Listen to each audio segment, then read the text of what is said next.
So you heard my colleague at where the military officer, the fallen soldier will be put to rest finally. That incident is actually the third part of this engagement, and we brought you a preview of what's going to happen. Is what's supposed to be the charity event where you give freely out of your heart in support of this family, in support of the two children and the wife that's been left behind by this great man who spent his life serving and supporting this nation in the most perilous himself to at this particular point in time. But let's have a continued Captain, we went off at the point you were telling me about we not making this a 9-day wonder, and that what has shocked and come and scoured the conscience of the time should be transformed into real action. That is not only saying never again to mob justice, but makes rule of law and actual good governance becomes the order of the day. Sure. When I'm confronted with an issue, I always break it down into segments. How do I tackle this issue? I always come to the immediate, the short term, the middle term, and then the long term. I said immediate. In this instance, we should actually come out with punitive, good investigative work on this issue, tell the public exactly what happened, and then come in with consequences, punitive action that will deter others. Look, this thing happened, we haven't even finished it, and they've killed 3 more people, if not more. And we are not, it's like, oh, they've lynched somebody. Oh, they have stoned a witch. Oh, they've done, and we move on. And that's what people are actually concerned about. It actually suggests to many that this is only getting the national support because it involves Galamsey 1, 2. It involves a 7th officer of this particular rank and somebody who is known and related to many in this republic. Because I have reviewed newspapers day in and day out. Lynching is actually more or less something that occurs and is being reported upon consistently. And we are not doing anything about it. It doesn't look like we are fishing or much about it. You see, this is where I'm coming from. So let's segment it. Our reactions to this thing, dealing with this problem. Immediate, it's going on. Let us say it's such a bold, strong statement from the perpetrators to the state. It's a challenge to the state. Because they threatened that they will fight back. You remember the Galamseyers? They threatened that they will fight back. It is not an orchestrated thing under a central direction, but they are fighting back. Okay, so you see this as one of the ways that they have actualized their threat. Yes, I see it from the combat point, intelligence point. I see this as a threat. And if you don't nip it in the bud, others will also start fighting back. The military high command actually indicated that they were taking extra steps to protect the other officers in the over 21 mining sites who are doing similar duties. What do you think will be the signal sent to these people? Well, I was never there. I never got to that level. But I will change the rules of engagement. Just change the rules of engagement. There are certain levels of engagement. Change their mandate. I would declare, you see, let us appreciate the threat of this Galamsey or Galamsey industry to the state, and stoof it that give it the right level. I would say that this is a war footing. This is not peacekeeping. This is not peacekeeping. This is war footing. And if it's almost active, that's an interesting understanding of this particular situation, because we are thinking that, okay, so they go, they seize implements, they don't really engage in warfare because it's not armed people who are... These are people... It's not external aggression anyway. No, this is internal. This is insurgency. The people are armed. But has it risen up to that level of insurgency? No, it is not a national... These are localized insurgencies. If I'm coming after you, the law is coming after you, and you are prepared to stand and fight, they have guns. They don't run. But would it not be an overkill? Because we understand that we are not deploying a brigade. Economic benefit that these people are engaged in. Yes, but you see, of course, we know that there are external people involved. We've caught Ukrainians, we've caught Russians, we've caught Chinese, and all of them. The problem is incipient. The danger is more from us. The Ghanaian people there. Yes. These Russians are not fighting us. It's we fighting we. It's Ghanaians who front even for all the criminals that come here. I mean, most of the mining concessions. It's us. It's us. I mean, the mining concessions, the big mining concessions, are not the people that galamseyers. No, these galamseyers are us.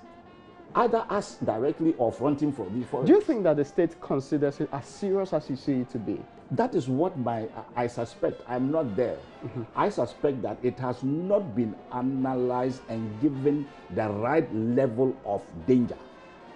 Now, because we have been engaging them. I've heard the minister with other ministers meeting them and saying that let's talk to them. They are talking, they are not fighting. Yeah. If you are talking, talk. Don't let the young soldiers go and die. If you are talking, talk. Don't let the young soldiers go and die. Why isn't even the police in there? Well, they realize that it's a danger that is a bit above the level of the police. Okay. Give it the right level description and description, and give them the right mandate to operate. Maybe they don't want to overwhelm and raise fears unnecessarily. We are not deploying a battalion against anybody. But if you are deploying a platoon or a company to go and make sure that they seize or stop these activities in there, they should go in with the right level of aggression. Okay. Otherwise, the soldiers will go and die. Because they are not combating them, they are just seizing implements and asking them to go back. Yeah. It's just like trying to talk to an armed robber. First, I will shoot at you first. But when you shoot, I will shoot at you first before I talk. Yes, but Captain, we have been told, and this incident is supposed to make us engage with due process at the core of it. Would shooting not be killing the fly with a sledgehammer? I say, if you shoot, I will shoot. Okay. Do you understand? But you don't shoot to kill, you shoot to maim first and foremost. Well, we will try to shoot to maim or to... Not try to. I mean, I thought that was a standard in the military. The process. I'll give you an example. Yes. The Israeli army was asked to deploy to help the police fight the intifada, the insurgency. Yeah. The chief of the armed forces refused a direct order. Why? And he said, I spent time. But it's not reaching us. I mean, you cannot... I'm coming. That is the most professional army I know. Active and professional army in the world. That Israeli army there. Except the order was an unlawful order. I'm coming. He couldn't have refused it. I'm coming. And now I'm explaining why such a decorated general will refuse that order. Why didn't they sack him? He says that I spend time and energy and money to train my boys to shoot, to kill. Now you want me to deploy them to go and confront kids. I am in battle, I'm supposed to shoot one bullet, one kill. Now you say I should deliberately miss. When will I change their thinking to the other one if they are confronted with the real thing? I'm not saying that we are on the same level. That is the territory. The territory. Now, in this our territory, let's give it the right level of danger so that we can confront it. I have been asking myself, why did this young, enthusiastic, professional officer find himself so far, so alone?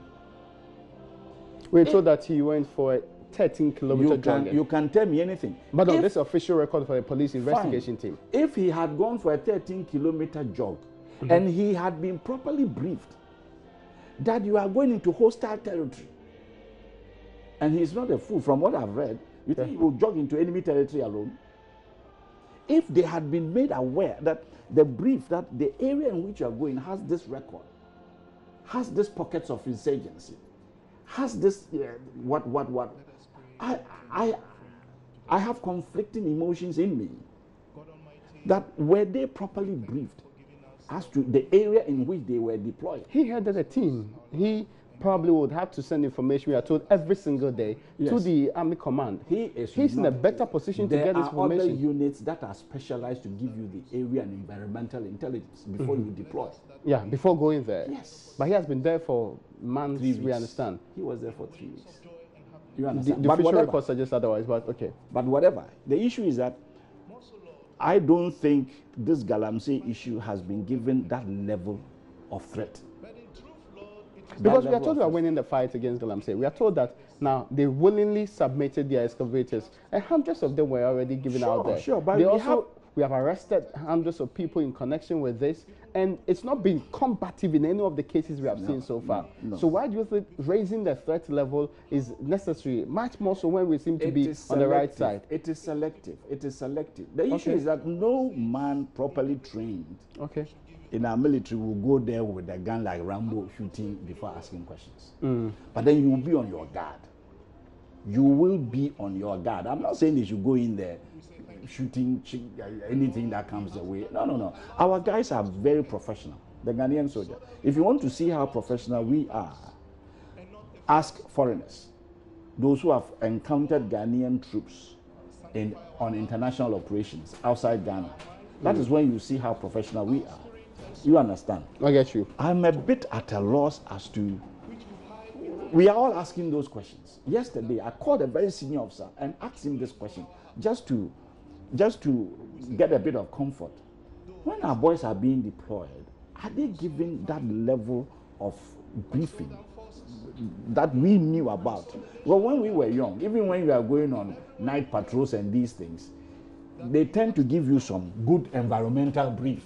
Okay. So that you know your level of alertness and all these things. I dare say that there's something doesn't jive here. To your mind, this way, because I mean, this question has been raised before. Beyond the briefing, did he really know the place was really operating that well? Was he minded by the engagements, rules of engagement, to know that I'm this entering? Will come out of the briefing, and Okay. it is the commander's duty to give him his marching orders. That local commander, that captain, was also sent by a senior commander. Okay.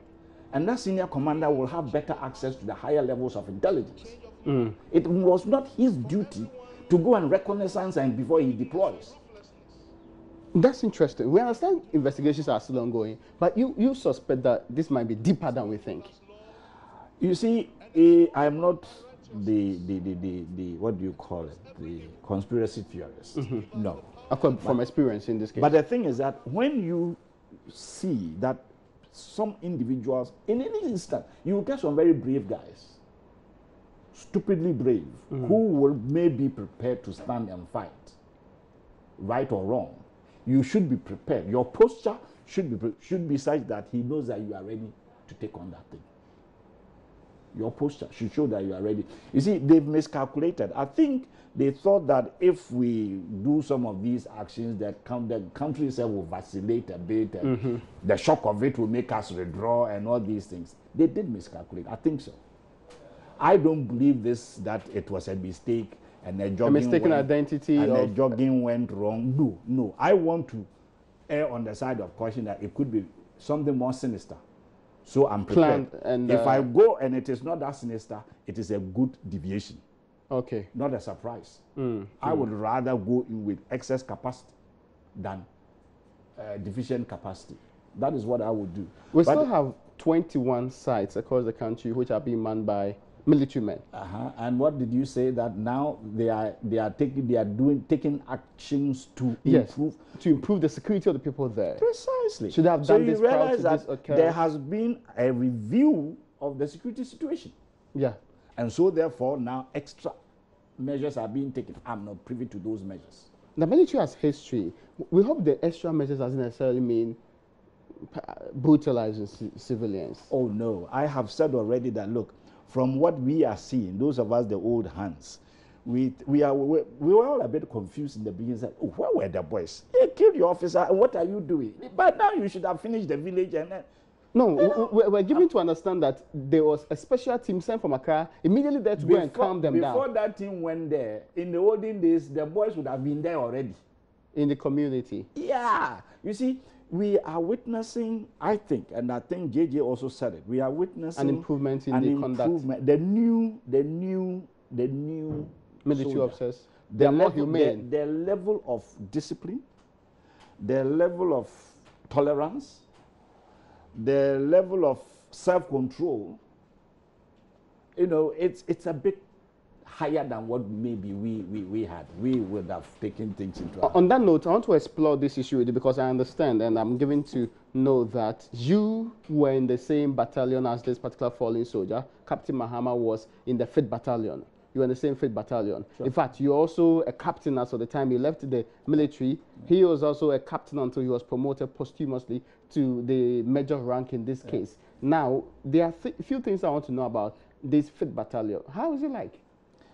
Oh, it's a very proud unit. It's a very proud unit with Well, it was my unit, so I would say it's a proud unit with a proud record. But some would say it's with a very dangerous record. How dangerous that is? Because we're reliably informed that that is the unit that came all the way from Tamale, used by Kotoka, advanced, look at the distance, advanced on Accra, and took on the presidential guard and kicked Kwame Nkrumah out. Hold on, is the unit resident in Tamale or Accra? They were resident in town. They came down and and took out the. You see, it's a unit with a very they pride themselves. Particularly dangerous history, right? And then for a long time they were the strongest, and I still think so. They were sitting in the seat in Accra. That's where the seat of government is. So almost every coup, counter coup, everything since they came has involved them one way or the other. Okay. And at one point in time, and I should still think it was the biggest battalion. And they have fought some actions, you know. So it's a very they pride themselves as a no-nonsense unit, and they can take on anything in Ghana. And now, Galamseyers are taking them on. You see, the thing is, it doesn't reflect the kind of people you knew in that particular battalion. It looks like a more relaxed entity now. No, it isn't. They are deadly serious, but disciplined. Okay, this time around. They are deadly serious, but disciplined. We would explore the engagement with the, what they call it, the 5th Battalion, and your very time at the Arakan Mess to